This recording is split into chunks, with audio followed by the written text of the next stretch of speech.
Welcome to Metaphysical Soul Speak. I'm your host, Elena Fox Starks. Hey guys, I hope you're doing really well in this moment in time, and that whenever and wherever you happen to be, as we walk along this lonely road together, that during this journey you are able to be a witness to the changes taking place and be able to rise above them and not really be too attached to all that's going on right now, especially in the world around us. I mean, on Fridays we do our Earth Changes report, so of course you want to pray for the people that are going through hard times. And if you can visualize rain during the fiery places, I mean, where it's, I don't want to say firing. What do you call it? Oh yeah, speaking of firing. Na na na na, na na na na, hey, hey, hey, goodbye. Okay, anyway, I had to do that. For some reason, I've had that song in my mind. Anyway, I'm happy about the changes taking place in the world, in the White House. Just thinking about it, gets me all kinds of giddy. But there's always going to be changes, right? Everything is changing. In fact, my teacher of philosophy, the first class I took in basically East and West in religions, it was a religious philosophy class, and it was incredible. It was about the I Ching. And my teacher, Professor Lee, told me, and he was Korean, directly from Korea, and really interesting guy. Wrote the book for the class. He was very intelligent. Anyway, he said, you can't change because change is always changing. And so he taught me when I was 18 years old just to learn to kind of observe what's happening, witness what's happening, and not really participate in the ins and the outs of it. Just kind of step back and look at the broader picture and be a witness to the change. Because at the core of who you are, you're nothing but love. You're not the changes. You don't want, that song by Bob Dylan, "The Answer, My Friend, is Blowing in the Wind." Well, you don't want to be blowing in the wind. You can allow the answers to blow in the wind next to you, but you stand solid and strong. You don't want to be blowing with the changes, blowing with everything that happens. Someone walks in and tells you something that happened because they're angry. Now you're all embroiled up in their tornado of anger.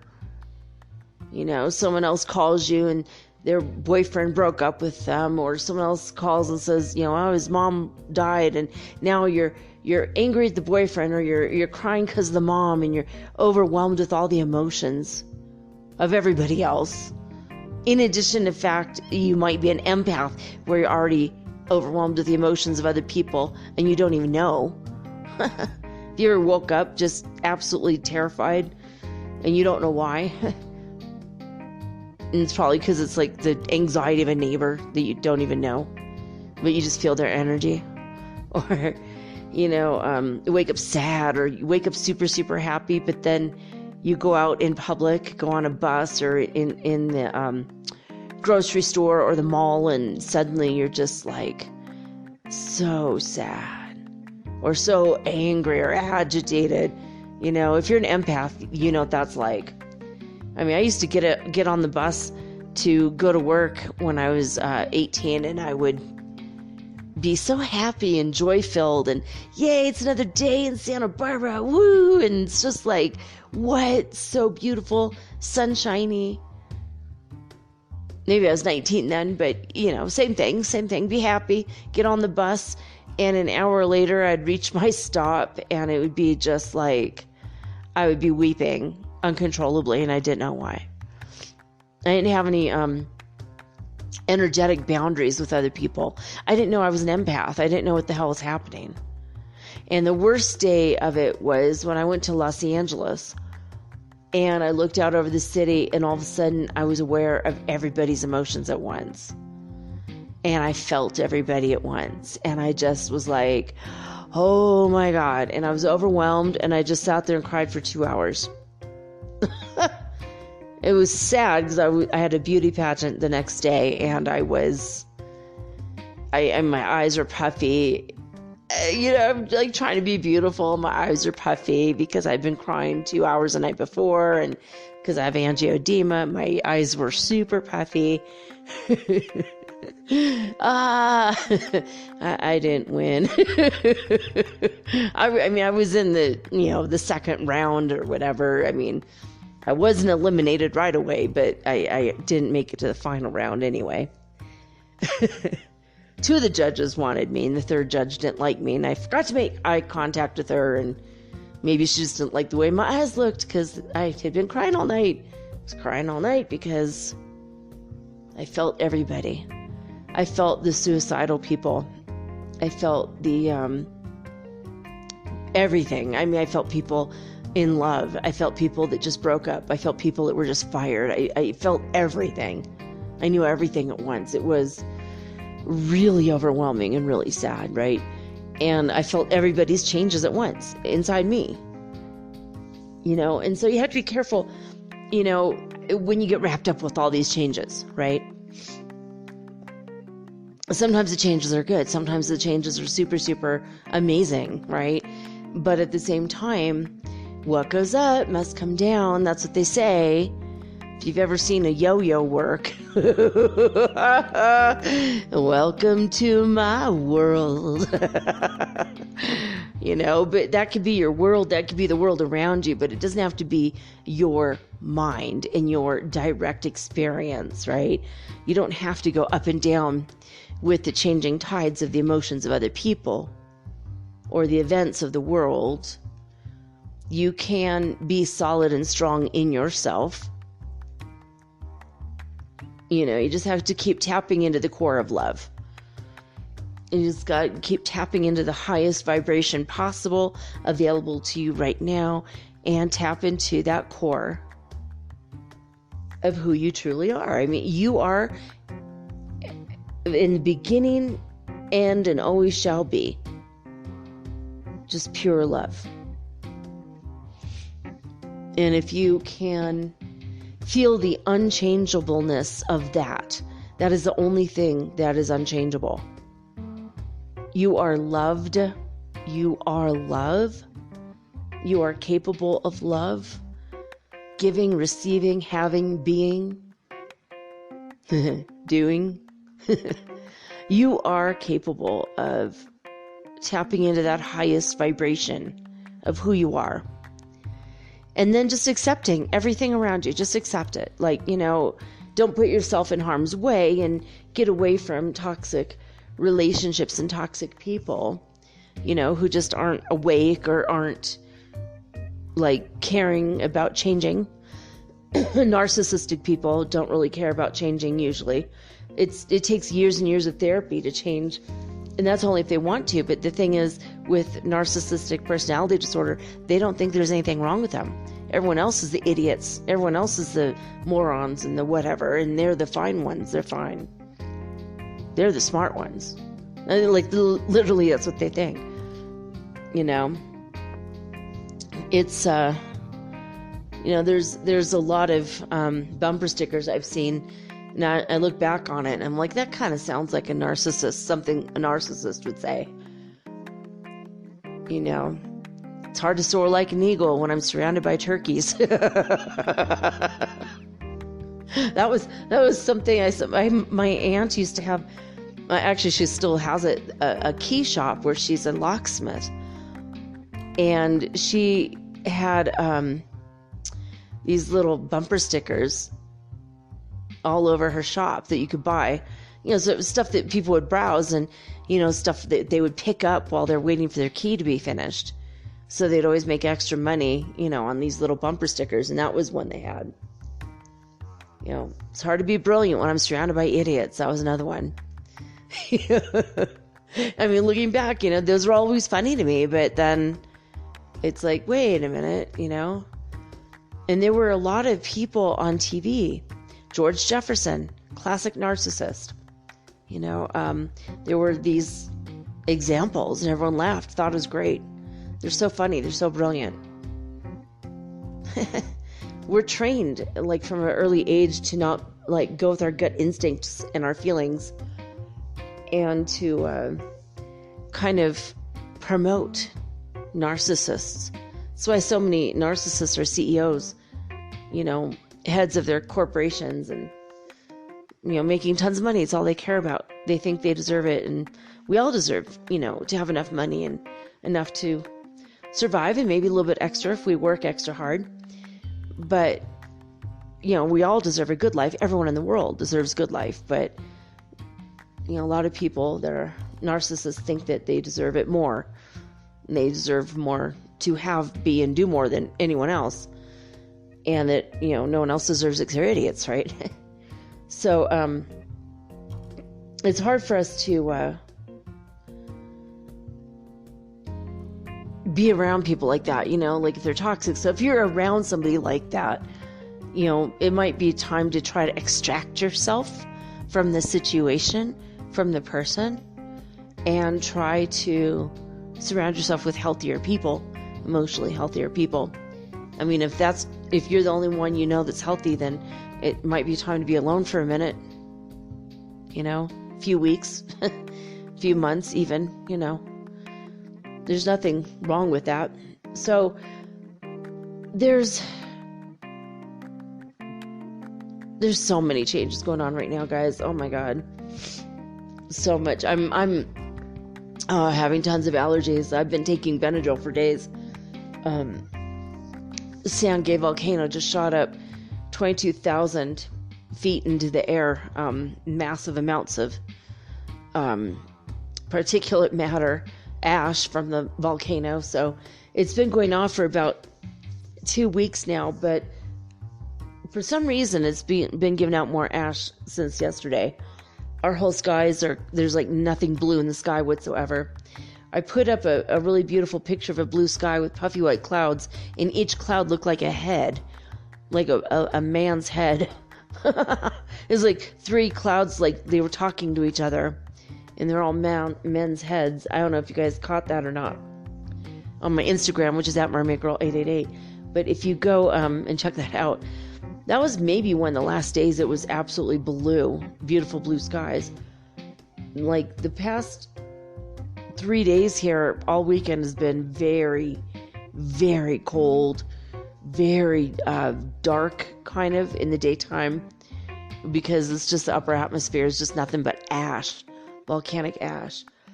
And then the wind blows, and then it like comes through, seeps through all of our windows, under our doors.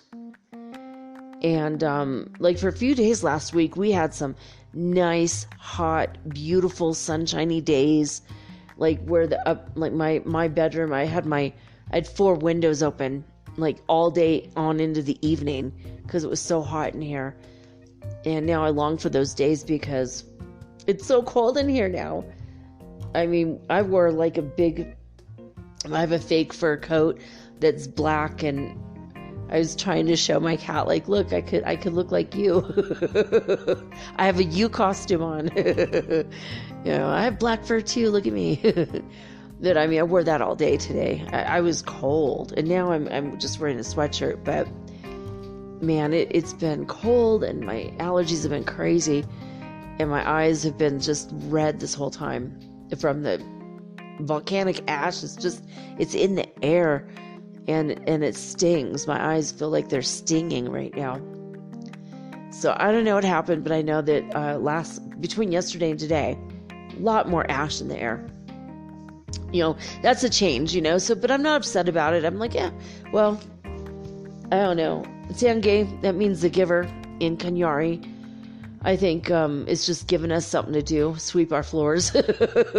Thanks, giver. Thank you so much. Oh, it's crazy. But we have a lot of changes in this world. And starting on November 1st, there was a change in the energy. And starting on November 3rd, there was a change in the direction Mercury went direct. A lot of changes energetically. Suddenly out of nowhere, as soon as Mercury went direct, we started having all kinds of changes with the solar cycle. We've been in solar cycle 25, but it's been pretty much not that active. And suddenly it's been super, super active. Lots of sunspots, and they're growing rapidly, and they're sending us all kinds of flares, C-class, M-class. High class, I'm just kidding. No class, no. All these flares are coming our way, so there's all these changes, but for the most part, I've been feeling really energetic about it, except for when the cosmic radiation is coming, in the solar winds, then I feel a little bit tired, but with these flares, I'm feeling a little bit kind of flared up, happy, joyful, and a lot of people in the spiritual community are divided because a lot of them liked Trump. They have this false notion that he's some sort of Pleiadian god here to save us. I've caught that from a lot of different people. I started unfollowing people who were just insistent on, saying that everything was a lie and fake and etc., and that Trump was some sort of magic man coming to, rescue us. And I'm like, some people are saying he's high vibration, and I wanted to mention, don't ever confuse having a lot of sexual charisma with being high vibration. I'm going to say that again because it's so important. Never ever confuse sexual, what did I just say? Damn it. I'm distracted by my own mind. ADHD has been through the roof lately. But yeah, I was going to say sexual chemistry. That's not the right. Charisma. Like karma, chemistry? No, charisma. Never mistake sexual charisma with high vibrational energy. It's kundalini energy, and people respond to that, and it's a sexual energy. People that are stuck in their first chakra and all they could think about is sex, they have a lot of charisma, and a lot of people go, ooh, he's got a high vibration. No, it's not. Literally, it's a low vibration because it's the kundalini. It's like the first chakra. When you rise that kundalini up, through your crown chakra and beyond, that's high vibration, right? But when it's just sexual energy, and Donald Trump thinks he's better than everyone, he's smarter than everybody, he thinks he's good looking, compared to everybody. Like, he doesn't have an idea of the reality of anything around him. And I do admire his positivity. He's constantly positive. He spins everything positive in his way, but he also blames others, and he also does a lot of horrible things, like starting a potential race war, starting potential World War III with China and North Korea. You know, we were on the brink of those things for a while. Never would have been if he hadn't just shot his mouth off, basically, you know. He's like that loud-mouthed New York kid that you just want to pop one, you know, pop him in the jaw. You might be a pacifist, but then that loud-mouthed person starts saying, you know, negative and disrespectful crap. You just want to punch him, right? You know? You're like, what happened to me? I'm changing. Accept the changes, but you don't have to be a part of it. You don't have to participate, you know, in the low-level energy of some of the changes, right? Like the us versus them, the polarity, the duality, that, you know, send everybody love and light no matter what. Whether they hurt you or they don't, just send them love and light and wish them well. Extract yourself from, you know, extract them from your reality. Change your reality by changing your vibration. But you don't have to participate, you know, anymore in these things. But a lot of people are like somehow insisting. I mean, he's responsible for the slaughter of thousands of Kurdish people in Syria. He's responsible for children being separated at the border from their parents, and for a lot of people dying at the border, and 250,000 almost deaths in America. 130,000 new cases of COVID the other day, over the weekend. 100,000 cases per day. If he had implemented 8 months ago all of the sanctions immediately and made it a very serious thing, if he had taken it seriously, then we wouldn't be going through this with 250,000 deaths and 130,000 people getting it every day. You know, people would take it seriously. You know, if all of the administrations, you know, people had, you know, been wearing masks and showing that, look, I got my hand sanitizer, this is what I'm doing. You know, a lot of people, if they had not held rallies the way that they did, if they had been responsible, we wouldn't be seeing these numbers, record numbers of COVID-19. You know, so I feel like, you know, if someone is like super high vibration, they wouldn't be accused of raping 30 women and one girl underage, with Jeffrey Epstein, actually. And if someone is super high vibration, they wouldn't be bragging about grabbing women by the pussy. Just saying. That's not high vibration. That is a very, literally the definition of a low life. What does low life mean? Low vibrational person. That's it. So, I don't know. Hopefully you're not, you know, if you're listening to me, you're probably not in the Trump camp, but, you know, I don't hate him. I love him. I love everyone in the whole wide world. He doesn't deserve to be my president, though. He doesn't deserve to be leader of the free world, in charge of the nuclear codes. He does not deserve any of that. I mean, for real. He just doesn't. You know, people like that don't deserve it. You know. So, I don't know. There's a lot of people that were like disappointed and saying, well, it could be reversed. It's going to be reversed. The aliens are going to come down. There was a guy that I was listening to. He was channeling some being from God knows where. Oh, Syria. No, not Syria. not the country, but Sirius, the star system Sirius. I guess he's been channeling this being for a long time. And the being was like super up and into politics, and I was like, well, that's weird. When the Pleiadians themselves, who are part of the Galactic Federation of Light, say no one in the Galactic Federation of Light honestly, truly gives a shit about American politics. You know, like they'll give us hints about stuff, but they don't really care one way or the other. Sure, Donald Trump lived in the Pleiades on in a past life. Does he remember that now? No. Does he know what he came here for? Not really. You know, he could have been a great leader, but I don't know what the hell happened, but he fell into a sexual nature is what it is. I think he attached to his body at his first chakra.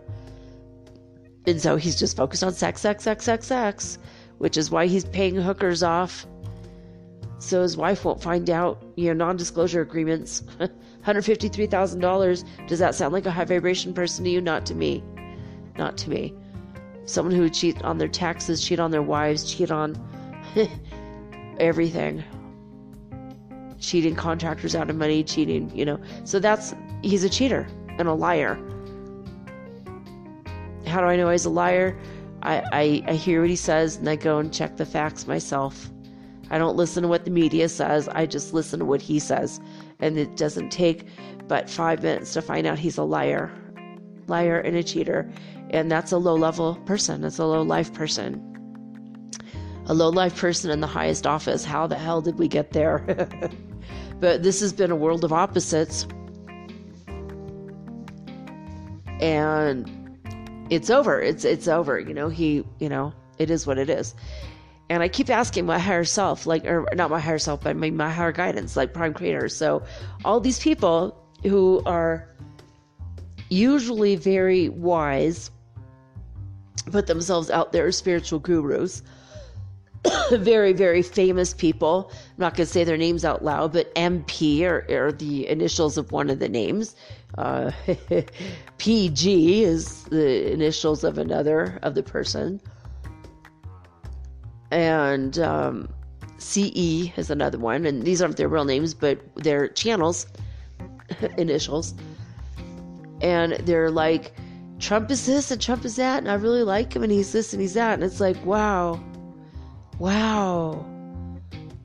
The media just ran him through the mud. No, he ran himself through the mud.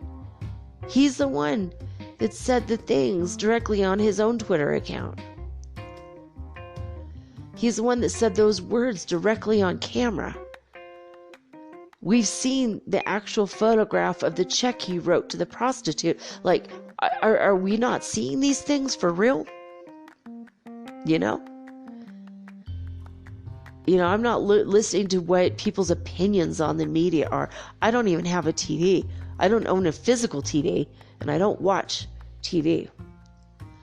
I'll watch news clips here and there. I follow him on Twitter. I know what he's saying on Twitter, right? Anyway, so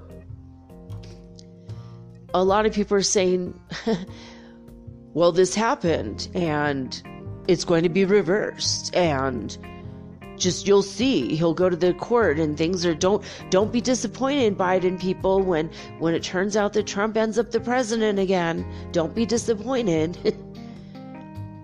And these are the spiritual leaders still pushing for him to be the president in spite of all of the nonsense he put us through. He didn't drain the swamp. He exposed the swamp and then built it back up as a swamp. I don't know. It's just, I think there was maybe one good thing I heard of in 4 years that he did.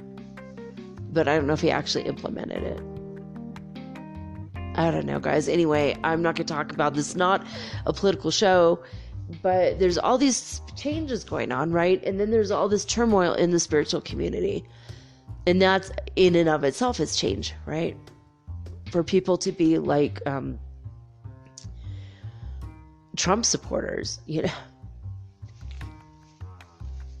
I mean, let's take away women's rights. Let's take away people's rights. Let's take away everybody's rights. He's so high vibration. Wait a minute. No. It's taking people's rights away. He's appointing people to the Supreme Court that will make certain they take away people's rights. How the hell is that high vibration? It's not. It's a lie. I don't know why people are not seeing reality. It's freaking me out a little bit, but I have chosen and I continue to choose, and I hope that you continue to choose to live above all these weird changes. Whether you agree with them or you don't, whether you agree with me or you don't, that's okay. I still love you. I love everybody, right? But the thing is, we have to pay attention to who we're paying attention to. Who are we listening to spiritually? And this is a very telling time. 3 people that I normally follow that are very much, 3 or 4 people I normally follow that I very much have said all along, I trust them. They're spiritual leaders. They're the real deal. They know what they're doing and saying and blah, blah, blah. And they say, you don't need to wear a mask. It's like, I'm sorry, just because you're spiritual doesn't mean science isn't real anymore.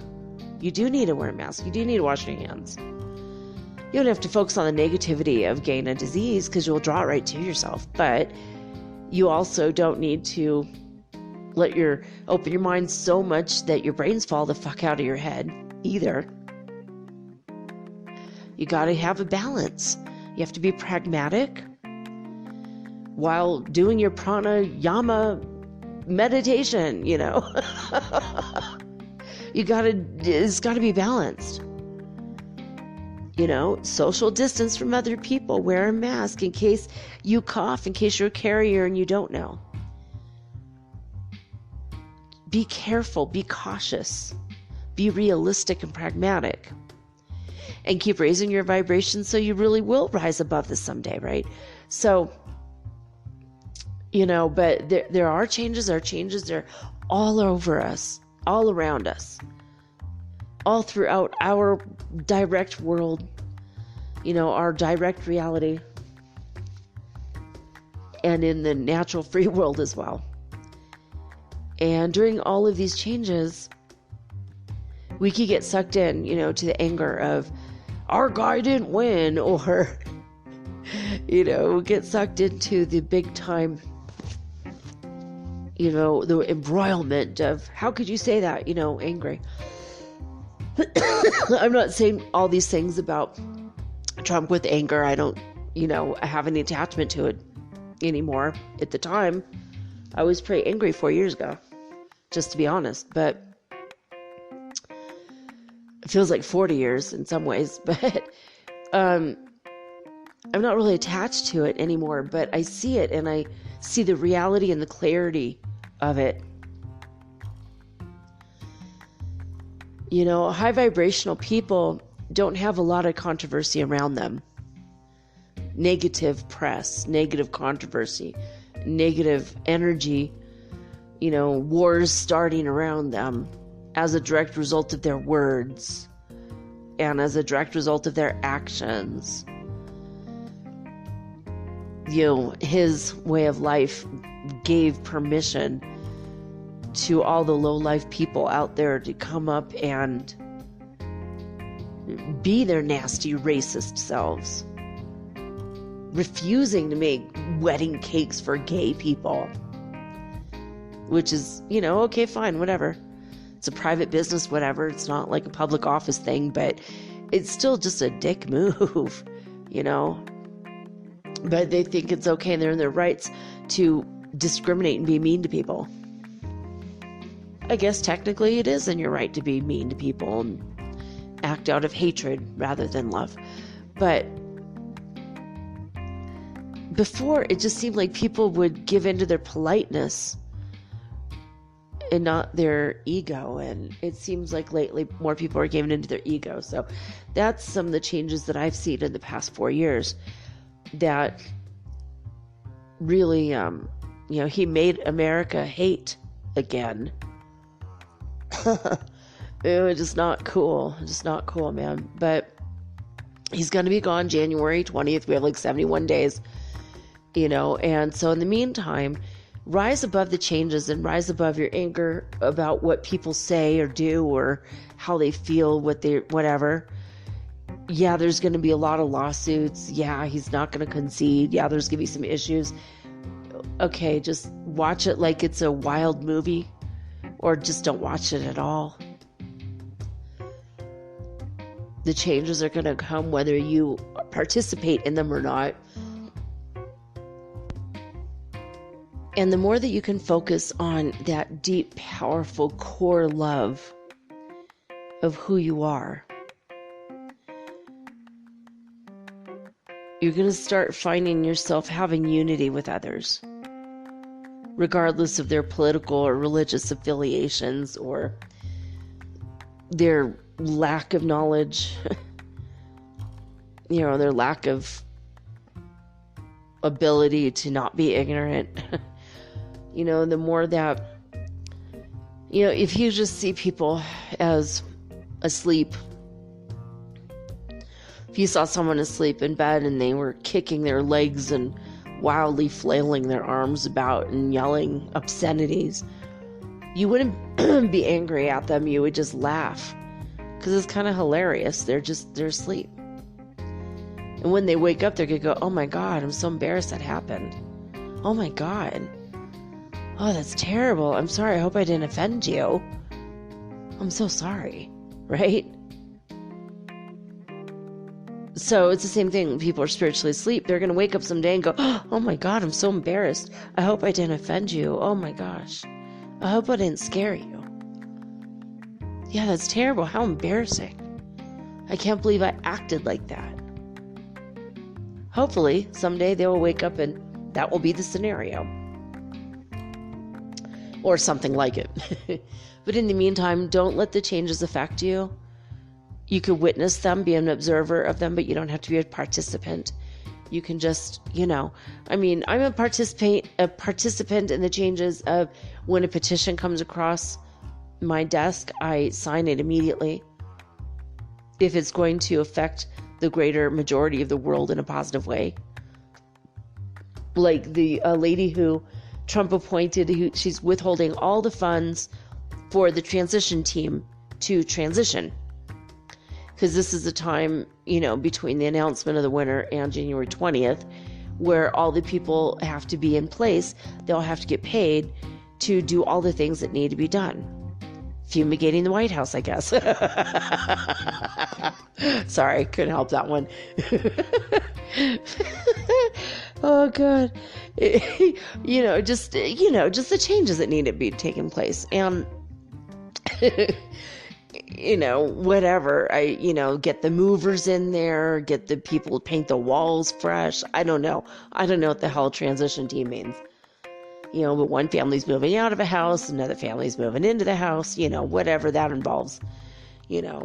Transfer the nuclear codes, I don't know. Debriefing on aliens are real, whatever it is.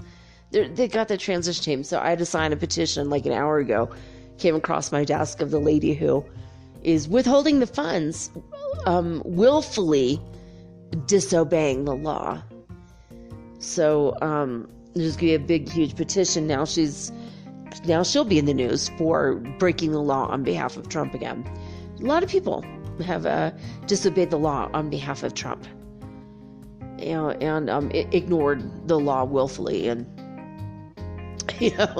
this sort of behavior will not stand. It will not. I do not abide by it. Love the dude. Anyway. The Big Lebowski. If you don't know that movie, you gotta watch it. And God bless Jeff Bridges, by the way. Please send Jeff Bridges love and light. He is suffering from cancer right now, and it's he's positive. He thinks he'll get through it. He has a great attitude, so let's just send him a lot of love and light. He did great as Lebowski, the dude. One of my favorite movies, by the way. My daughter's first tattoos. On one hand, she had abide, and then on the other hand, she has rebel on her knuckles. It's so punk rock. It's so awesome. But because of that movie. She's a dudist. That's what she tells people. People go, oh, you're a Buddhist? She says, no, I'm a dudist. I just abide, dude. There's actually a church in which she joined, the Dudist church. You could join it online for free. It's hilarious. It's not religious. It's just abide, man. Just abide. It's kind of like a pacifist philosophy. Just accept the changes. You don't have to participate in them. Just accept. Just abide. But, yeah, I don't know. I think this is what I was going to talk about. my ADHD has been so bad. I've had like 3 or 4 topics and then I couldn't remember them 5 minutes later. And then it comes the wagons in my head circle back around, and then I can go, oh, wait a minute. I was going to talk about changes. That's right.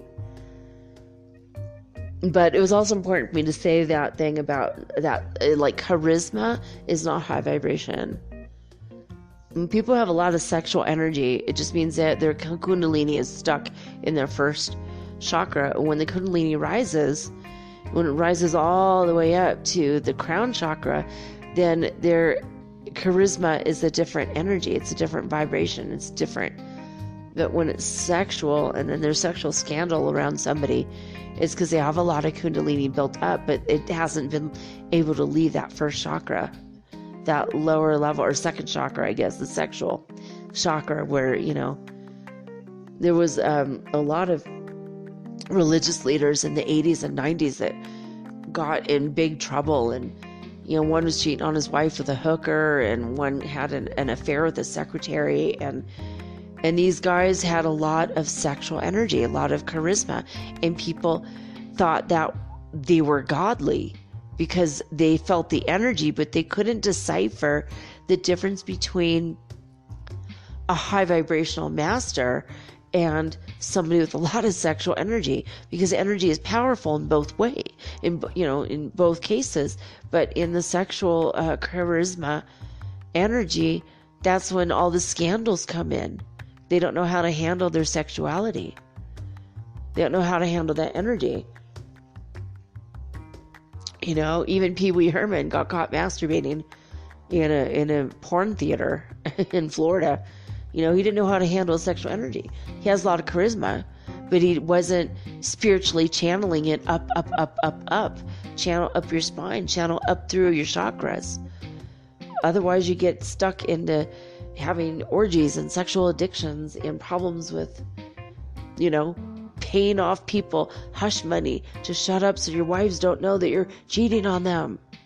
Or wife, Donald Trump cheated on every single wife he had, including the current one, he gets slapped with a bunch of sexual harassment cases and rape cases, and that sexual energy, that charisma. And a lot of actors and a lot of people in Hollywood are getting in trouble with this stuff right now because they have that energy, that charisma.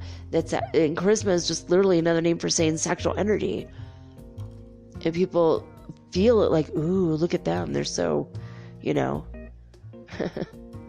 so sexy or so whatever. When I was younger, these 2 guys befriended me, and they just said to me, oh, you just ooze sexuality. You're like Marilyn Monroe. You're so sexy. And I was like, ooh, yes, I am, baby. Woo woo, And now people don't say that to me. Some do, because that's all they can feel, because that's where their mind is, in their lower chakras. But mostly people say to me that I feel like I'm an angel, like they think they know me from somewhere. They can't figure it out.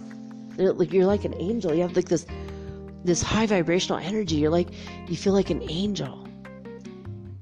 And some people freak out. Like, they'll talk to me for a few minutes, then they get scared of me and they don't want to talk to me anymore, because they start realizing maybe I'm an angel. Holy crap.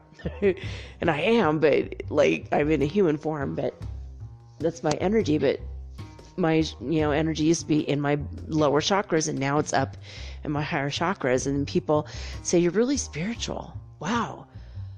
Like, they'll say that I have charisma, but it's more like a different octave of the same thing, right? This is just kundalini energy. It's the same thing. But once you raise it up all the way, then everything shifts and changes. But anyway, I wanted to clear that up, because a lot of people are confusing. It's energy, but they don't know what kind of energy it is. It's just energy. Energy is energy. It's not bad or good. It's just energy. And if you don't have a discernment filter, you can't figure it out.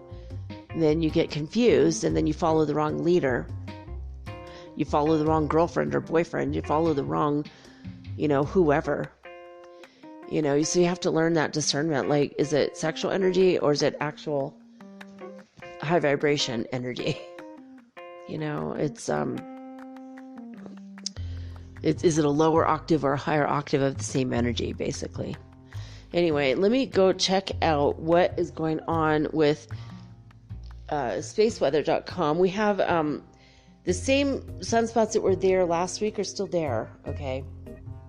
And they are growing in strength and physically growing bigger. Let's see, where were we here? Schumann. There we go, space weather. So you could go see a picture of the sunspots. Somebody took a really amazing picture of the current sunspots. They're enormous and they're facing directly at us.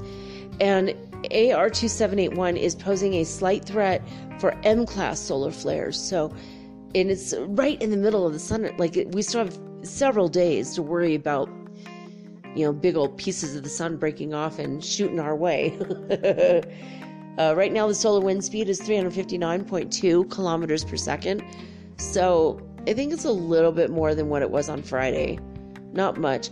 The neutron counts, the cosmic radiation coming at us, is very high right now and has gone up by 0.4% in the past 48 hours to a tune of 10% of the space age average ever since they started, looking at this. We're in the top 10% of so we're having tons of cosmic radiation right now. But there are no significant coronal holes on the Earth's side of the sun, even though there's these massive sunspots. There's no coronal holes, so that's probably good. No solar wind radiation for a while. We do have, according to NASA's all-sky cameras and the all-sky fireball network, we have 16 fireballs that were spotted over the United States today. 14 were sporadic and 2 were northern torids. This is not complete information, not for the whole world. So if you could just imagine the U.S. compared to the rest of the world, it's probably, 10 times that for the whole world. I don't know exactly how that would work. I wish they had cameras all over. If there was a global space program, that'd be kind of interesting. They could say, hey, yeah, we had 400 fireballs across the whole world.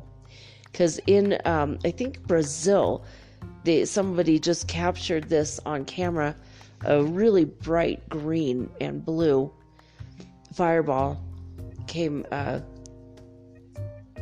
over Brazil, and it was massive and exploded, and so it was kind of a cool video there. So the Heart Math Institute, I'm going to tell you Fridays and not Saturdays because these numbers are incredible. I thought you might want to hear this from the November 6th. The Schumann Resonance was in California, 54 hertz frequency. In Hafuf, Saudi Arabia, there's still 0. Lithuania was a 132 hertz frequency. Alberta, Canada was 72 hertz frequency. Northland, New Zealand was 85 hertz frequency. And get this one. Hold on to your hats, guys. Hulului, South Africa was 457 hertz frequency, which is more than 10 times what you need to be resonating at the 5th dimensional level. So 457. That is something pretty special right there. According to disclosurenews.it today, the big number was not very big at all, as a matter of fact. 16 hertz frequency in Italy, that's it. I don't know why the number's always so low there, but usually it's nothing to write home about, and when it is something to write home about, the other numbers go down. So it's all somehow related to one another. But the numbers do wildly fluctuate, as I just proved to you. So let's see. I'm going to tell you the more recent numbers. On Saturday, everything came a little bit calmer. Let's see. I'm trying to get to it. This is a really hard... there we go. Here we go. All right. So on Saturday, so the very next day, is what happened. California was at 48 hertz frequency, still in the fifth dimension. Hofuf, Saudi Arabia, still on the mat at 0 hertz frequency. It makes me wonder if the equipment isn't broken right now. Maybe just that their internet might not be working, honestly. In Lithuania, 102 hertz frequency. This is at the 2300 hour on Saturday, November 7th, by the way. And in Alberta, Canada, they were at 79 hertz frequency. Northland, New Zealand, 50 hertz frequency. And last but not least, Hululu went back down to 123 hertz frequency. But I bet there was not one single person bragging that the Schumann Resonance was affecting them on Friday. I mean, I don't think anybody was going, oh my God, I felt so dizzy because of the Schumann Resonance on Friday. Because it was like 16 or something in Italy. The website everyone's looking at is funny to me. It's just, I don't know. I mean, now if you did feel dizzy on Friday, it's because it's ascension symptoms coming from the cosmic radiation that was going on, and the solar wind radiation that was going on, and the C-class flares that were happening. And the 3 pulse waves coming from the grand central sun that happens 3 times a day. That is happening. So if you are affected by it and you think, oh no, it's 20 hertz frequency, oh my God, in Italy. I mean, seriously, usually it's like 100, 200, almost 500 somewhere else in the world. It's not what you think usually. I'm glad I discovered that. That's crazy, right? So, I don't know. This whole time period, this past few weeks have really opened my eyes to a lot of different truths in the world. And one of them is that all the people who claim to be spiritual leaders that are claiming to be empathic, to have empathy and love and compassion, this whole time have been backing somebody who didn't have any of those things. It's really changing rapidly. The sands are shifting. And new information is coming to light and new things are being revealed. And some of these leaders, in fact, all of these leaders have predicted that Trump was going to win the election. And then one of them went back and said that Biden was going to win the election. And then he went and backpedaled again going, well, I never said it was set in stone. It's like, yeah, you did say it was going to happen. Don't tell me you're psychic and then predict something and then say, even I told you guys, I don't know who's going to win. I even told you the energy was crazy. Everything was up in the air. It was very possible that one winner will be declared on that day. And then a couple days later, it will shift because of the Mercury retrograde. And look what happened. Trump was winning on election night. But then when all of the mail-in ballots were starting to be counted, he lost. He lost the popular vote and he lost the electoral college vote. And he's having recounts done in states where it's going to come out again that he lost again. And a lot of people are like, oh, it's going to be voter fraud. And it's funny because last time Republicans complained the Democrats were claiming voter fraud, and now they're doing the same exact thing. It's so funny. It's like so funny to watch it. I mean, I'm not making fun of either side. I'm not a Republican. I'm not a Democrat. I'm not any of those things. I've been outed. I've not voted. 3 elections ago was the last time I voted. But it's funny. I'm watching this. I'm watching the shifting sands and the hemming and the hawing and the backpedaling and the, well, I never said that, even though you did say that. I mean, one person is saying that if you call Trump a narcissist, that means you're a narcissist. That was somebody who's very famous said that. And I'm like, no, you don't know what a narcissist is, man. when you say that somebody is a narcissist who has been diagnosed by the top psychologists in the world over, then you're just stating a fact. You're not name calling. It's not a name calling thing. It's not trying to put your ego over somebody else or trying to, it's just saying, look, he's got narcissistic personality disorder.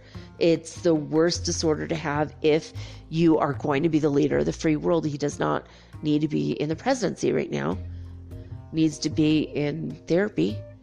And they've got good therapists in jail, in prison, as Ann Hillsborough pointed out to me, the author. I was laughing so hard. Oh my God, that's true. Well, he'll get help one way or the other. But first of all, he needs to be helped by the movers, and well, that's it. But I don't think we're going to be rescued by a bunch of aliens that give a crap about American politics. I don't think, that,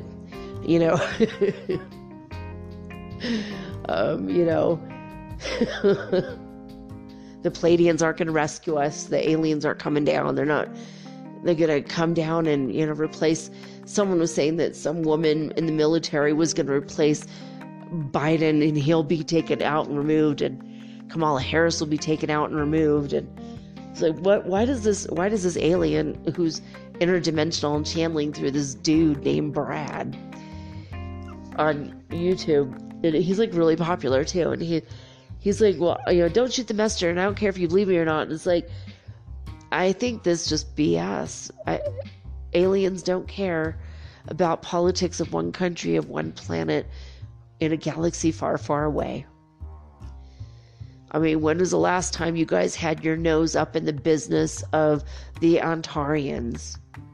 Like, never, right?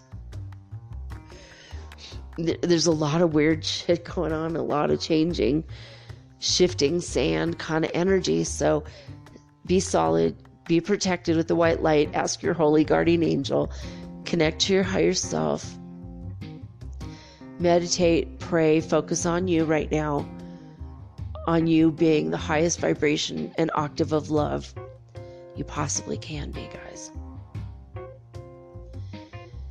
I apologize for this one being a little bit too political or more political than usual, but it's the biggest example in the world right now that I can see. With my my American perspective, but it's just the way I look at it. Like, focus on the love everybody, no matter what. Don't get angry at anyone for being asleep. There you go. It's my 2 cents worth. All right, I'm gonna take a quick break, guys. When I come back, part 6 of The Life and Teaching of the Masters of the Far East by Baird T. Spalding, right after, this quick little 30-second music clip. I still don't have a sponsor. Can you believe it? A week and a half later. All right. I'll be right back.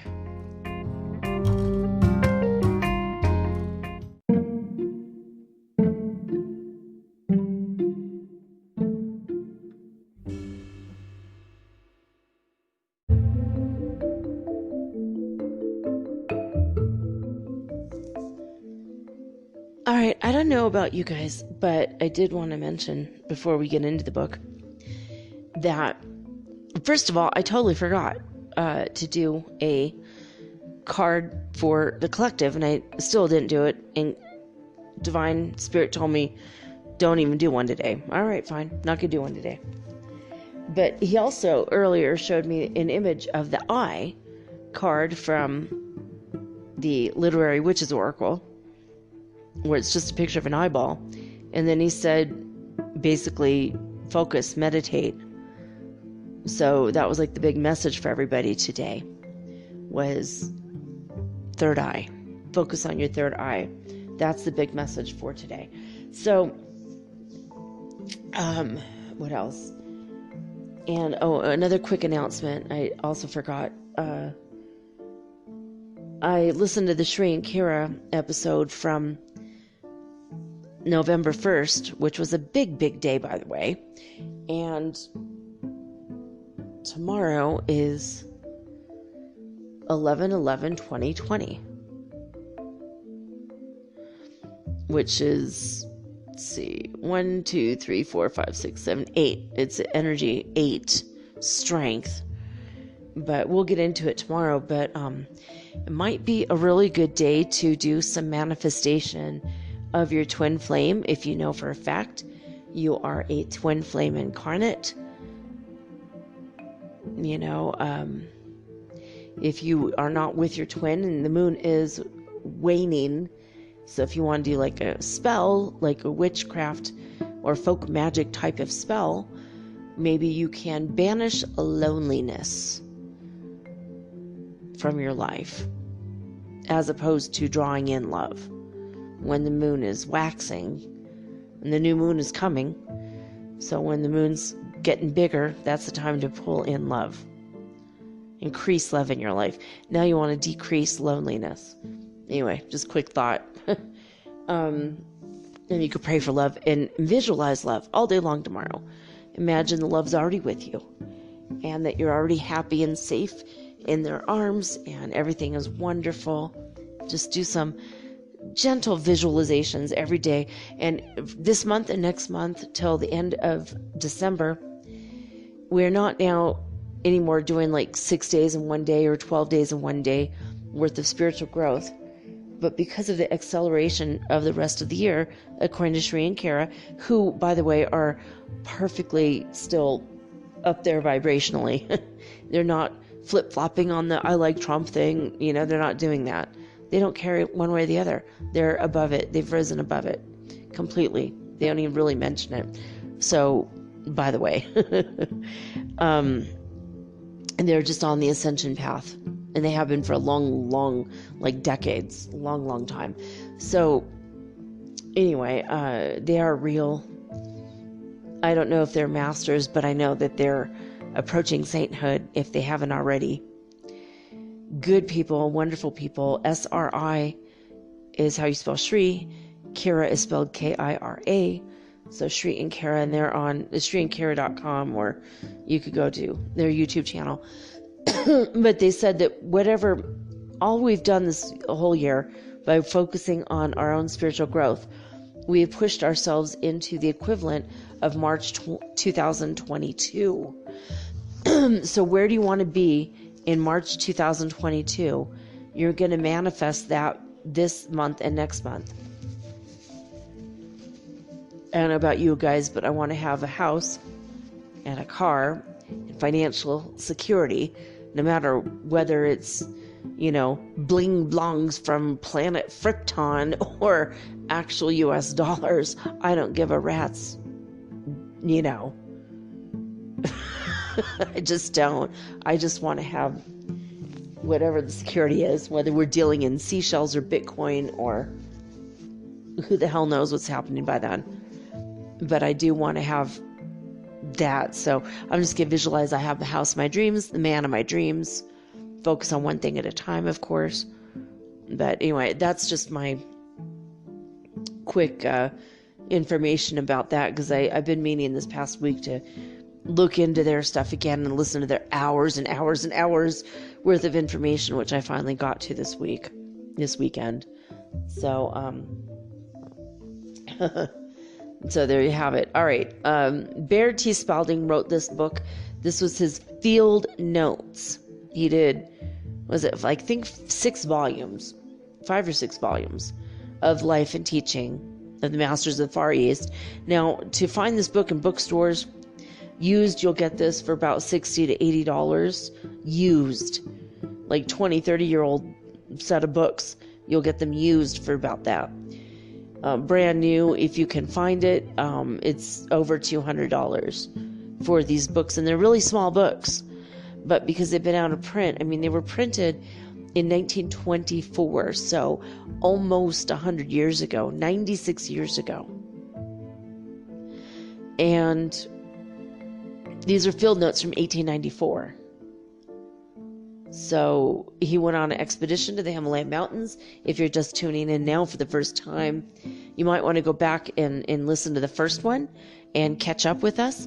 But basically what happened is he went to the Himalayan mountains with 11 people, and they were in search of the great spiritual masters that they had heard are still living, never died, and they're still living in the middle of nowhere, basically, up in the mountains, the high vibrational mountains over there.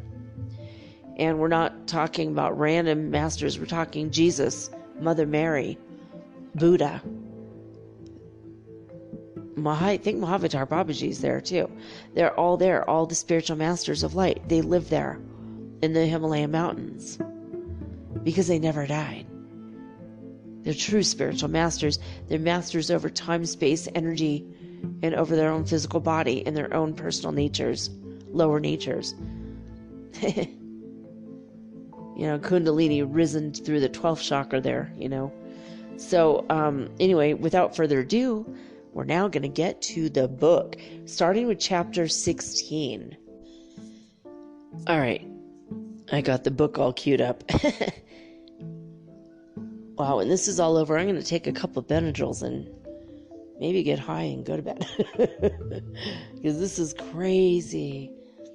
Oh, my allergies have not been this bad in a while. It's just the particulate matter and literally just hanging in the air. It's super fine particles. It looks like an ashtray on every surface in my house. I mean, it's not super thick, but when you wipe anything in my house, and I just dusted, and it's just this volcano. So, anyway, here we go. I'm the one that chose to live in the land of the volcanoes, but I'm like 90 miles or something from the nearest one. 99 miles, and it's still affecting us over here. Anyway, chapter 16, here we go. Now remember, a man had randomly appeared. There was nothing, just empty space, and all of a sudden, bam, a man was right there, standing there, and he gave everyone a lecture in the little temple. That's where we left it. So here the talk ended with the understanding that all should meet at breakfast. We were up early next morning and ready for breakfast at 6:30. As we left our lodging, we met our friends going in the same direction, walking along and conversing, the same as ordinary mortals. They greeted us, and we voiced our surprise at meeting them in this way. The reply was, "We are only men, the same as you. Why do you persist in looking upon us as different? We are in no way different from you. We've only developed our God-given powers to a greater extent than you." We then asked, "Why can we not do the works that we have seen you do?" They answered, "Why do not all we contact follow on and do the works? We cannot and do not wish to force our way upon anyone. All are free to live and go the way as they wish to go.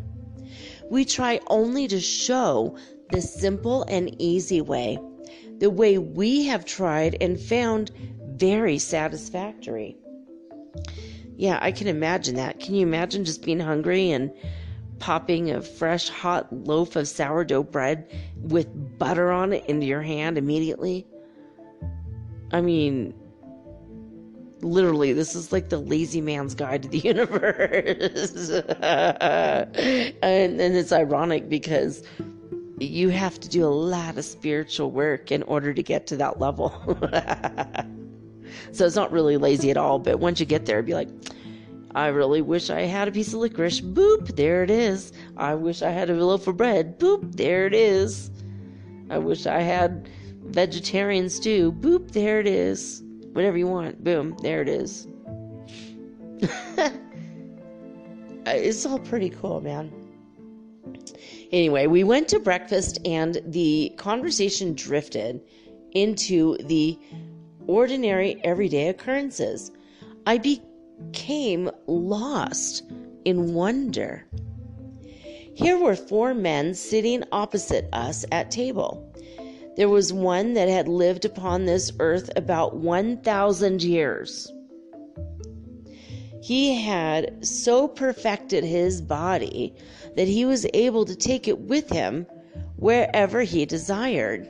His body still retains the buoyancy and youth of a man of 35 years. And this perfection had been completed about 2,000 years. So, do you guys see the math problem there? So there's one who lived upon the earth 1,000 years, perfected his body and had the youth of a man of 35, and this perfection had been completed about 2,000 years.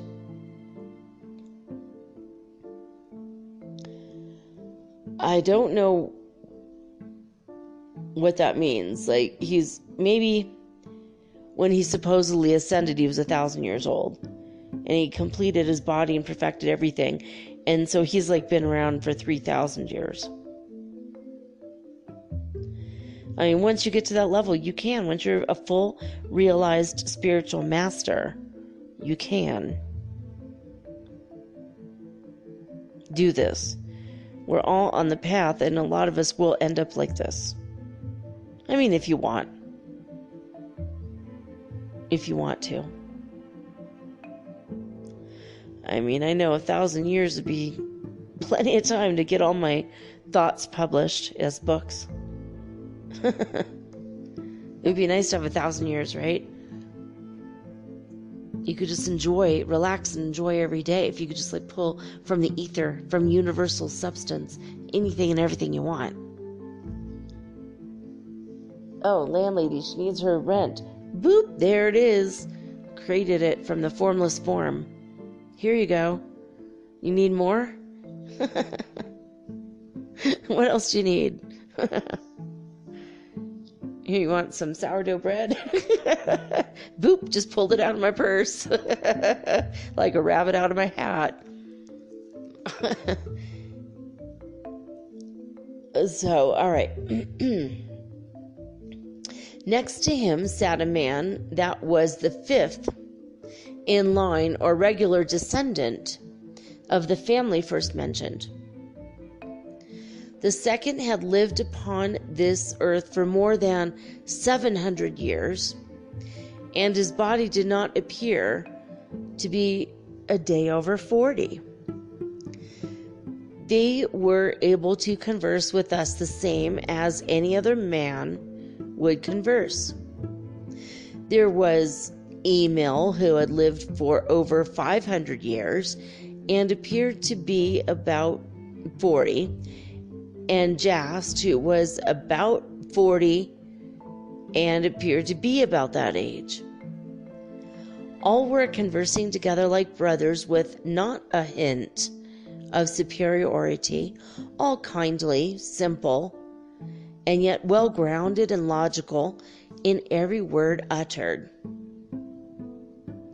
with no trace of the mystical or mysterious about them, just plain human beings in daily intercourse with each other. Still, I could scarcely realize that it was not all a dream. After breakfast, when we arose from the table, one of my associates started to pay for the meal. Emil said, "You are our guests here," and held out to the lady in attendance what we thought was an empty hand. But when we looked a second time, there was just the amount of money necessary to pay the bill. Oh my God, what did I just say 5 seconds ago? Oh my God, they're doing that. You can do all this and more, guys. I'm capable of this. You're capable of this. We have to unlock and untap this gift. God does not love some people more than us. God hates nobody. God loves everybody equal. You just have to accept it. Accept the gifts. All right, let's move on. All right. So, We found that our friends did not carry money with them, neither did they depend on others for their supply. When money was needed, it was right at hand, created from the universal. We walked out of the house, and the man that was with the number 5 party shook hands with us, saying that he must return to his party, and he disappeared. We made a note of the time of the disappearance, and afterwards we found that he appeared with his party within 10 minutes after he had left us. We spent the day with Emil, Jast, and our friend of the records, as we called him, in wandering over the village and countryside. Our friend recounting in detail many instances which happened in the time of John's sojourn of 12 years in the village. In fact, so vividly were these instances brought to our minds that it seemed as if we were back in the dim past, walking and talking with this great soul who, to us before this, had seemed but a mythical character conjured from the minds of those who wished to mystify. From that day on, John the Baptist had been a real living character. So real to me, it seems as if I can now actually see him walking the streets of the village and countryside and receiving the instruction of those great souls about him, the same as we walked the streets of the village and countryside that day, yet not able to grasp fundamental truth of it all. All right, I have a quick little story, guys. When I died in 1997, I had a near-death experience. And I had the valley fever. I talked about this before on the show, so I'm not going to go into terrible details, but we had a massive earthquake, and a couple years later, after the earthquake, there had been spores released from a mountain, and people started getting sick. And people started dying from this random 10,000-year-old fungus. It was really crazy, virulent, and just would get into people's lungs. And it got into mine, and I had like a sore throat in the morning, and by the evening, I was rushed to the emergency room and dead on arrival. So I started off with just a quick little scratchy throat, sore throat. Excuse me. I mean, you know, what I'm going through now is a totally different thing. But it was really dangerous and deadly. And a voice came to me and said, if you don't go to the hospital right now, you're going to die. And after the whole ordeal was over and I came back home, I started praying to God, show me, reveal to me who was the person who did this. And what appeared to me in my dream was, you know, the person who saved my life. This man was wild looking, had a wild look in his eye. He had crazy brown hair that went off in every direction, and curly and crazy, wild. And he was wearing a shirt that was kind of puffy and loose. And on his neck, I could see he had like just simple brown pants. And I think barefoot. And on his neck, it looked like his neck and head had been sewn together with sinew. Like leather, little thin leather straps, like his head had been sewn back on. And then he made a joke about losing his head for a moment, but he's better now. And he laughed wildly about it. And we were meeting on these docks on a lake in my dream. And it turns out later that I figured it out. And I said, what's your name? And he's like, don't you know me already? Seriously. And he said something about me being his cousin before. And then he said, well, I'm John. Nice to meet you. And later I realized, holy crap, obviously, we were cousins when I knew Jesus 2,000 years ago. Plus. And it was John the Baptist that saved my life. And now that I'm reading this and I'm realizing, oh, well, he's still alive, of course. He's so, how he died with Salome had his head cut off. It's in the Bible. Bring me his head on a silver platter, she said. And they did. So when you think about that, that's pretty crazy, right? Anyway, just want to bring that up. Wild person, really sweet, really funny, hilarious sense of humor. He's a good guy. Anyway, just want to bring that up because it's like, wow, John the Baptist. Oh yeah, that's right. So he's still alive, and that was 2,000 years ago. He was a harbinger for Jesus to come, and he was also a saint and a self-realized master, obviously. So there you go.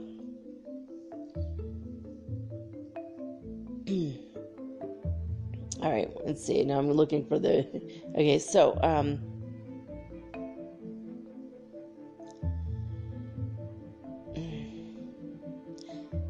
So that's what they mean by John's sojourn of 12 years. They meant John the Baptist. Okay, that makes sense now. I'm like, who the hell is John? Did I miss something? Yeah, all right.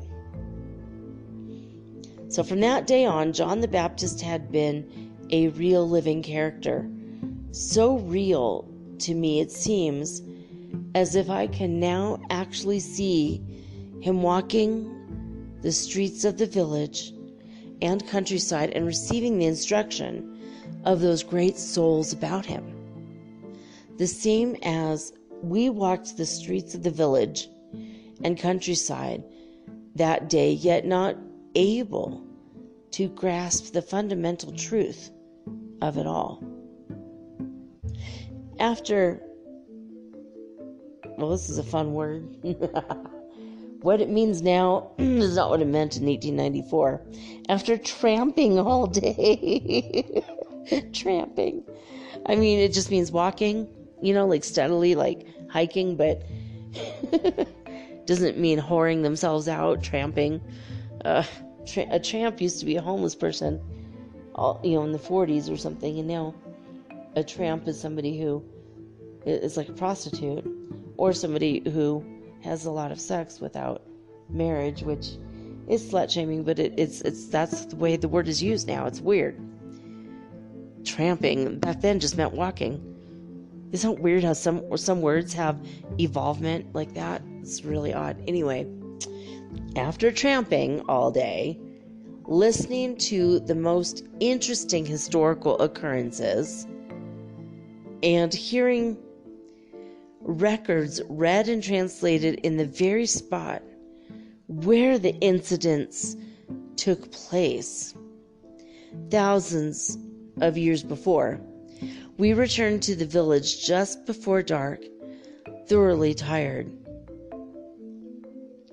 The three friends who were with us and had walked every step of the way as we had walked were not showing signs or the least sign of fatigue or weariness, whereas where we were begrimed, dust-laden, and perspiring, they were cool and at ease. Their garments were as white and fresh and spotless as when we started out in the morning. We had noted during all of our journeys with these people that none of their clothing became soiled. We had remarked about this a great many times, but had received no reply until this evening, when, in answer to a remark made, our friend of the record said, "This may seem remarkable to you, but it seems far more remarkable to us that one speck of God's created substance adheres to another of God's creations, where it is not wanted and where it does not belong. With the right concepts, this could not happen. For no part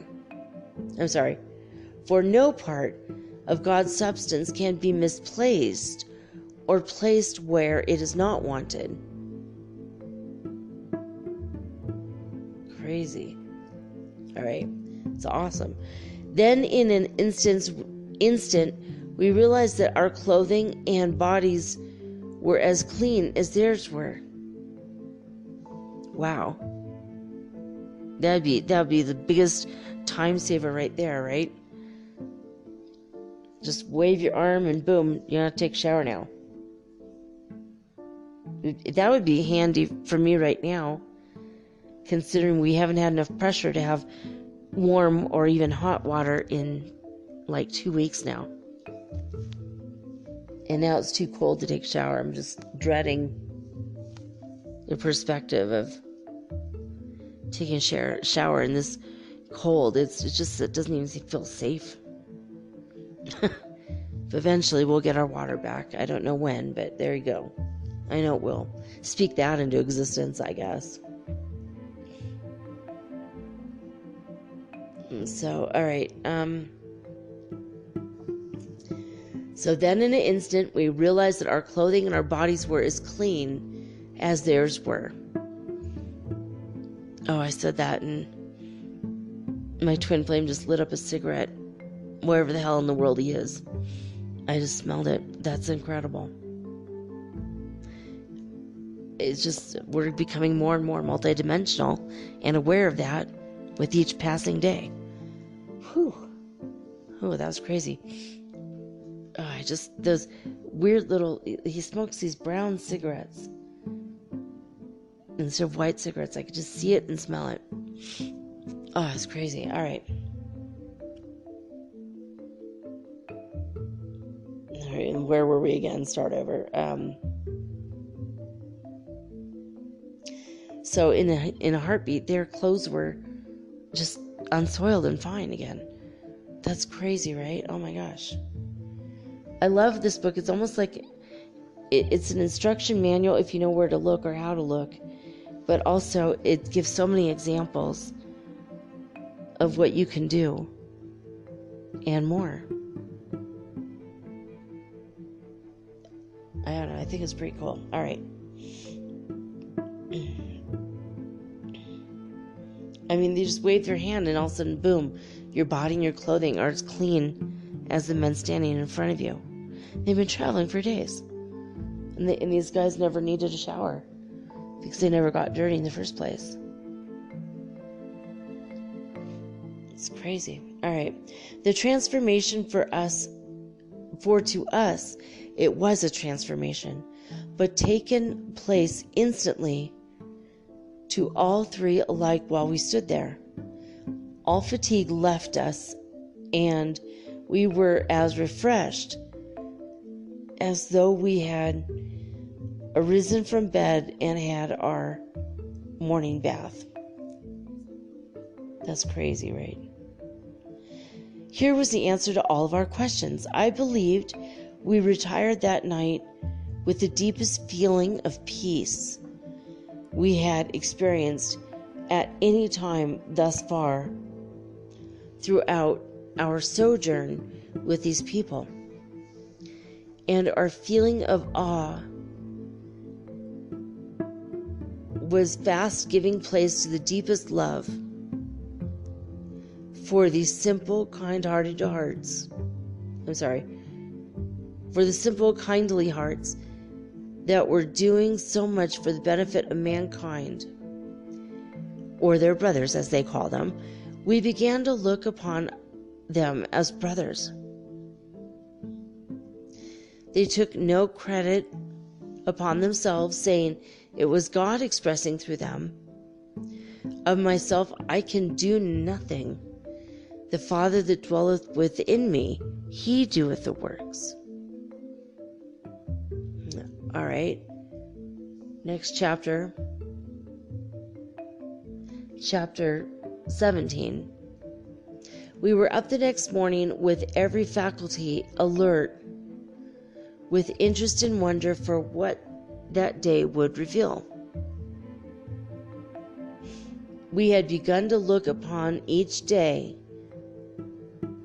as a revelation of unfoldment in itself.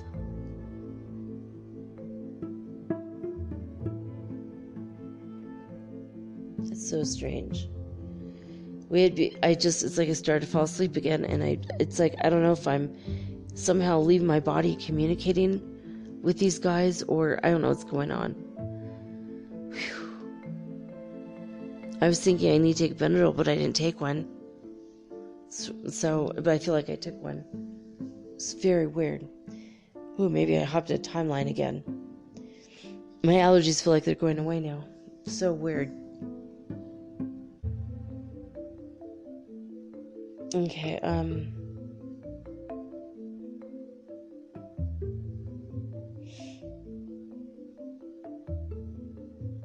don't even know where I was. That's so strange.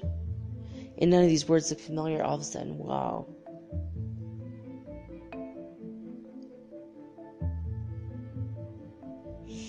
We had begun to look upon each day as a revelation of unfoldment in itself, and felt that we were but beginning to realize the deep meaning of the things we were experiencing. While at breakfast that morning, we were told that we would go to a village higher up in the mountains, and from this place, we would visit the temple that was located on one of the mountains that I had seen while standing on the roof of the temple already described. We were told we would only be able to use our horse for 15 miles of the journey, and that 2 of the villagers would go with us that far and would take the horses to another village farther on and care for them until we arrived. We turned our horses over to the 2 villagers at the appointed place and started to climb to the village up the narrow mountain trail, which at times proved to be steps hewn from the rock. We camped that night at a lodge located on the crest of a point about midway between the place where we had left the horses and the village of our destination. The keeper of the lodge was fat, old, and jolly. In fact, he was so plump and round that he seemed to roll rather than walk, and we could scarcely tell he had eyes. What? That's so strange. As soon as he recognized Emil, he began asking for healing, saying, as we were told afterward, that if he did not get any help, he surely would die. We were told that he and his forefathers had kept this lodge and served the public for hundreds of years, and that he had been in charge for about 70 years. About the time he took over the lodge, he was healed of what was called an inherited disease, and supposedly to be incurable. He had become a very active worker for about 2 years. Then gradually had lost interest and began to depend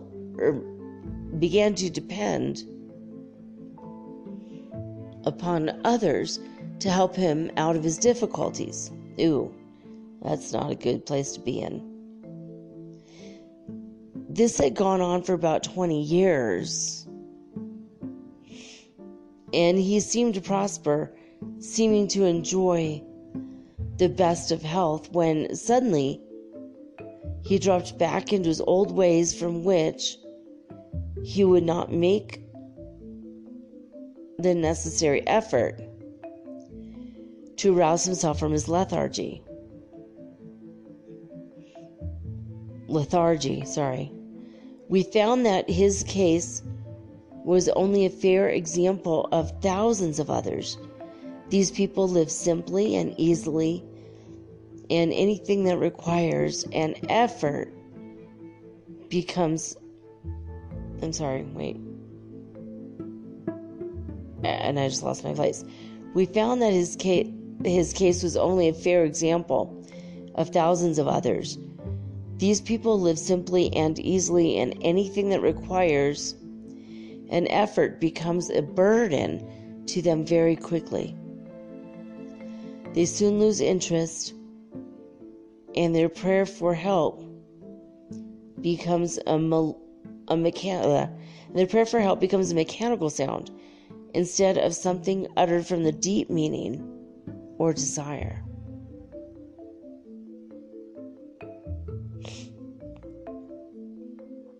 Okay. We were up and on our way early the next morning, and 4 o'clock in the afternoon found us at the village, with the temple of our destination perched on a rocky pinnacle almost overhead. In fact, so steep were the walls that the only means of approach was by a basket attached to a rope and let down on a pulley supported by a wooden beam made fast in the rocks. One end of the rope was attached to a windlass, and the other was passed over the pulley and fastened to the basket. The basket being let down and pulled up in this manner.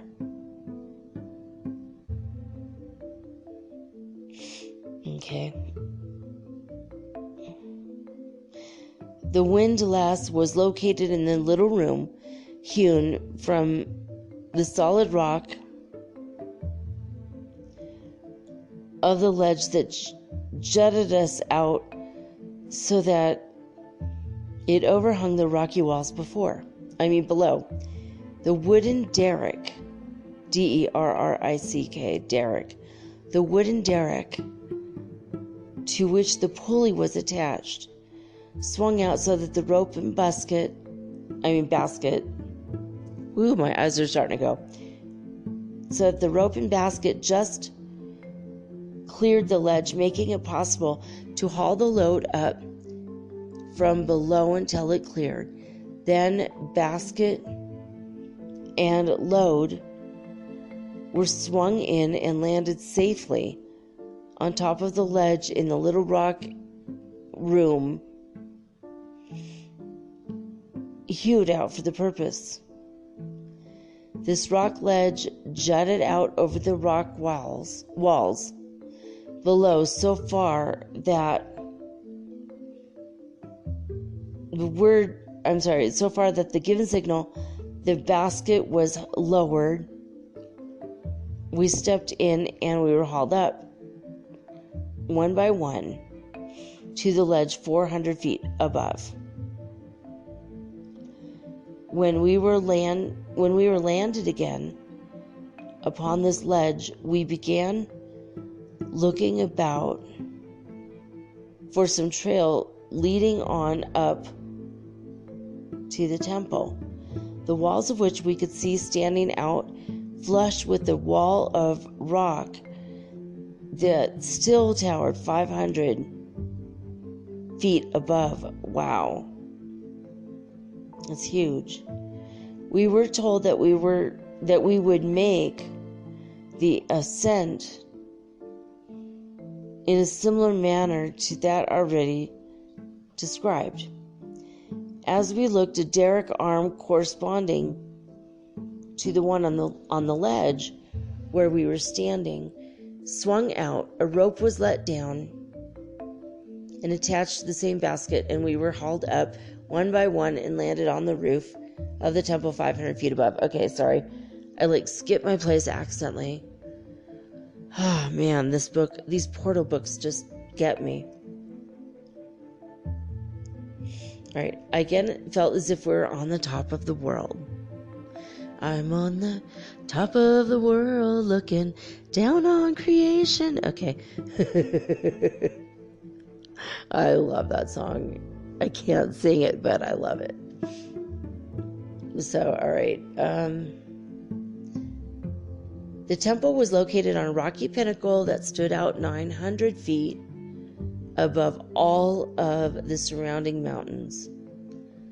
The village we had left 900 feet below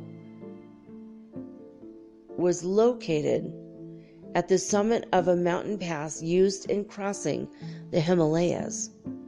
We found that this temple was about 1,000 feet lower in elevation than the one I had visited with email in jest, but it commanded a much wider outlook. From where we stood, it seemed as if we could look into infinite space. We were made comfortable for the night, and our 3 friends told us that they were going to visit some of our associates and would take any message we wished to send. We wrote messages, carefully dating them, giving our location, and including the time of day. Because remember, they're all scientists, they're researchers, expeditionists.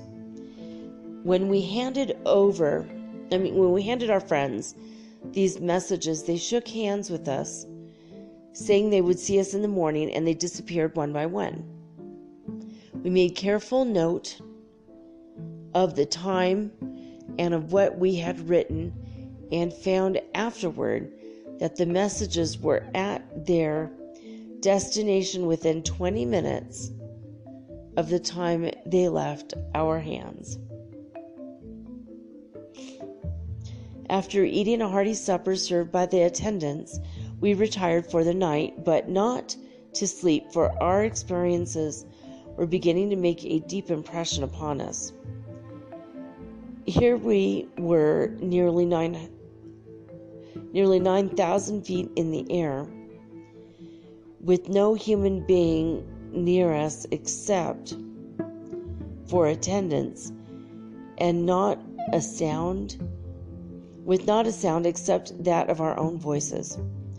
There did not seem to be a breath of air stirring.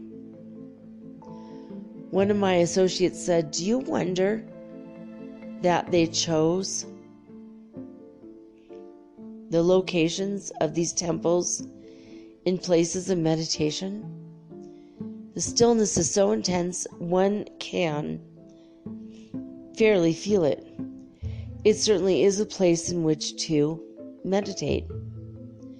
He then said he was going outside to have a look around. He went out, but returned in a few moments, saying there was a heavy fog.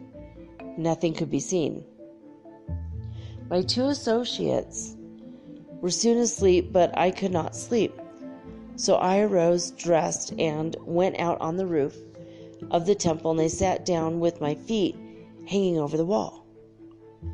There was just enough moonlight filtering through the fog to eliminate the inky blackness that would have prevailed had not the moon been shining. There was just enough light to reveal the great billowy fog. To reveal the great billowy fog banks rolling by, enough to remind me that I was not suspended in space, that somewhere way down the earth was as ever, and that the place I was sitting upon was somehow connected with it. Then all of a sudden it seemed as if I could see a great pathway of light in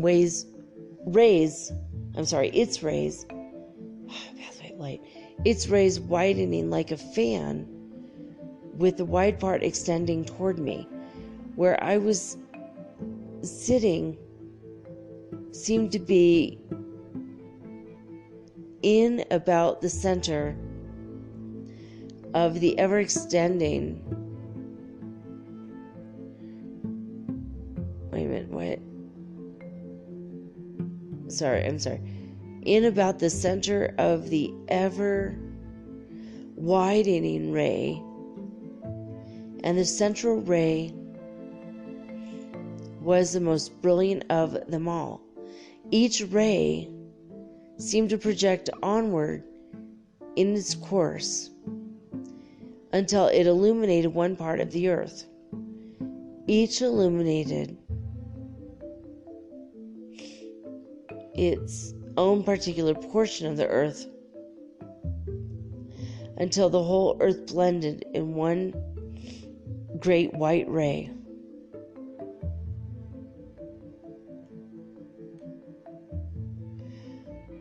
Alright.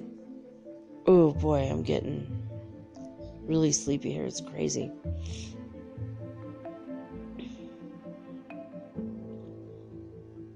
I'm trying to make sense of this. Alright, so I'm going to read that last part again just to get it a little deeper. Hopefully you guys got it, but each ray seemed to be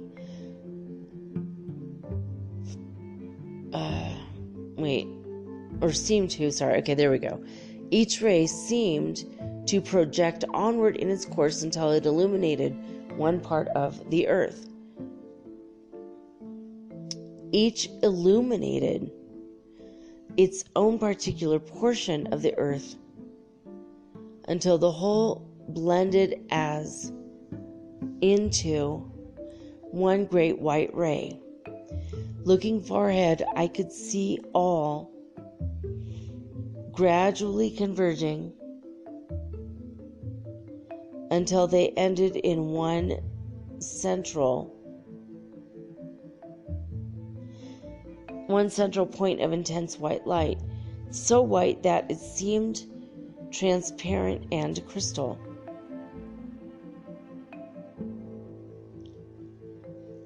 Then instantly it seemed as if I stood out in space, looking at it all, looking far, far down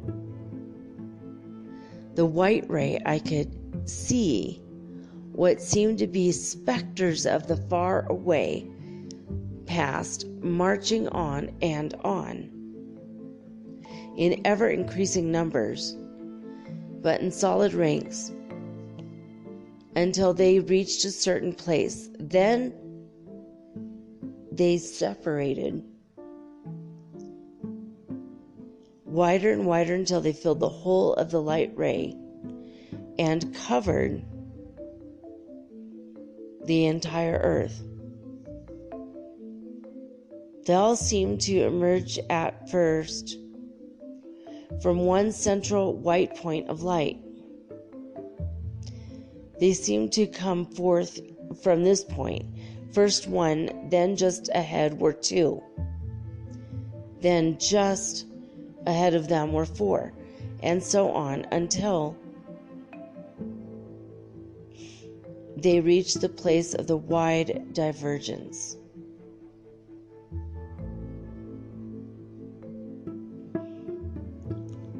Where there were about 100.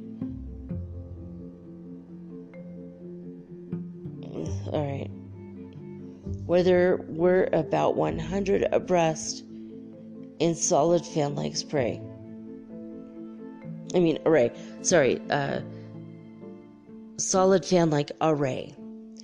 When they came to the point of wide separation, they suddenly scattered widely and occupied all of the light earth. When they had occupied the whole earth, it seemed the rays had reached their widest expanse. Then they grew gradually narrower and narrower until the rays again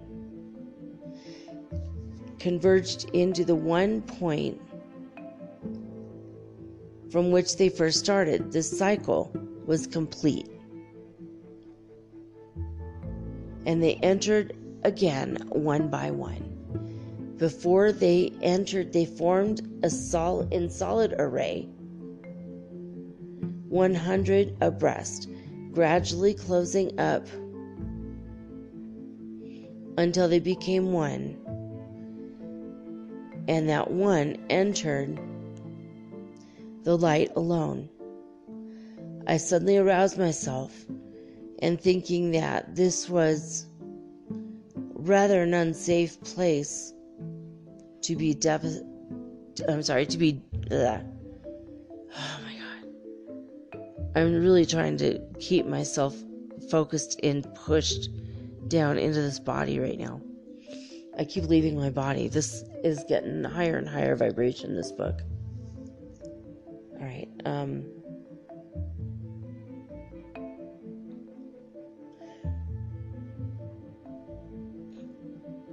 Alright, where was I, man? This is okay. I suddenly aroused myself, and thinking that this was rather an unsafe place to be dreaming, I went in and retired.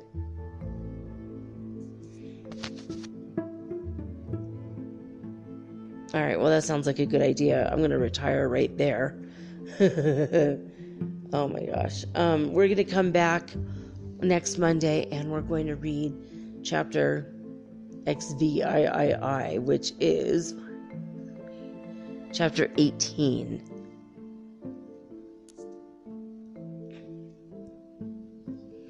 Oh my God. I'm going to have to listen to this later to see what I read. Like, almost the whole time I kept leaving my body. And I do feel that Masters of Light, I feel like they're either, now I'm feeling absolutely chilled as soon as I stopped reading. So maybe I was surrounded by warmth from them, and the minute I no longer am reading the text, now I'm getting this chill on my back. Oh, it's very cold. There's like 49 degrees. In fact, I'm going to look. Maybe it'll say, no, I was wrong. It's 48 degrees here. So cold. All right. So, well, there you have it. I'm going to come back and read the next installment of this book next Monday. So, there you have it. I'll be back tomorrow, you guys, with all unique and original programming, just like always. And I wanted to say before I go that I love you. Thank you so much for your continued faith and confidence in me and my abilities, and also in the show. If you have found it to be any kind of helpful to you, and you find it in your heart to donate, you can PayPal me. Just metaphysicalsoulspeak@gmail.com is my PayPal, or mermaidgirl888@gmail.com, which is my handle on Instagram, @mermaidgirl888.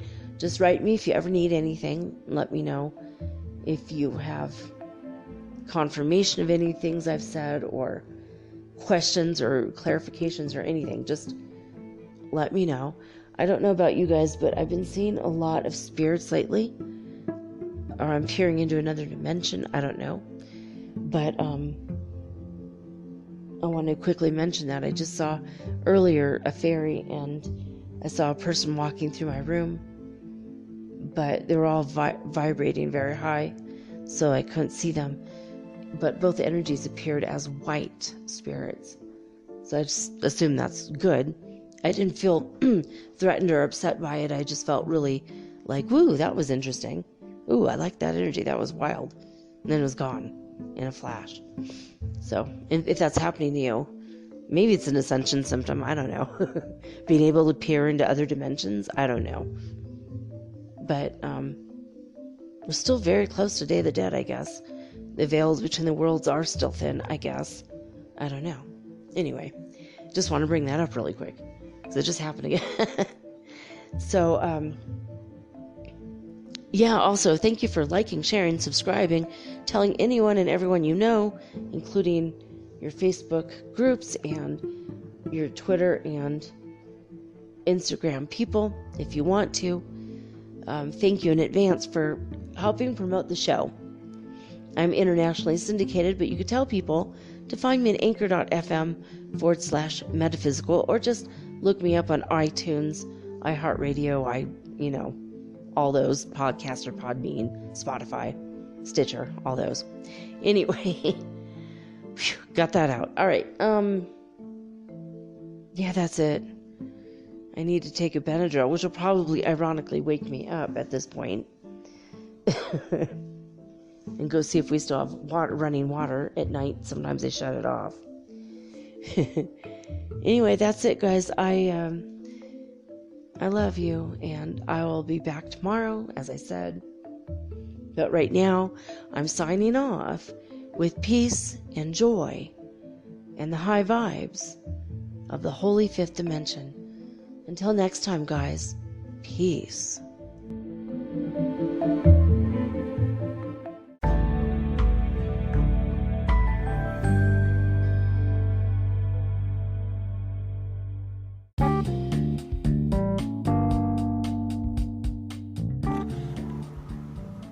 Metaphysical Soul Speak is run on sponsors and listener support. This means listeners like you. If you are so inclined to support my efforts and my little podcast, please visit me at anchor.fm/metaphysical and pledge an amount of your choosing today. Thank you.